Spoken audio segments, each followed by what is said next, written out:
Ininspeksyon ng pulisya ang buong campus ng Arroyo High School sa Maynila matapos makatanggap na naman ng banta ng karahasan. Magdaragdag din daw ng pulis at tanod sa paaralan at paigtingin ang inspeksyon sa mga bag ng mga estudyante. May unang balita si Gabriel Gonzales. Panibagong banta ng karahasan ng bumulabog sa isa sa mga paaralan sa Maynila, ang Arroyo High School sa Barangay 660A, Ermita, Maynila. Sa ipinadalang mensahe sa paaralan, nakasaad na may mga nakatago na umanong mga armas sa loob ng paaralan at may mga estudyanteng mamamatay sa break time at uwian. Dahil dito, nag-inspeksyon sa buong paaralan ng mga tauhan ng Loton Police Community Precinct, Ermita Police at Barangay 660A para hanapin ang mga umano'y armas.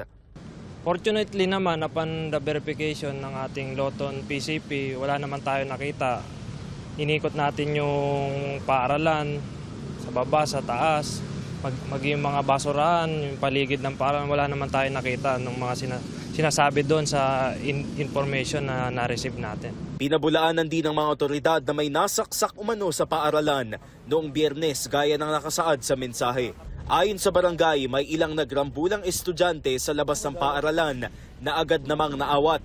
Yung Friday may insidente ng away o may nanggulo, pero nataboy naman ng mga tanod natin nung Friday.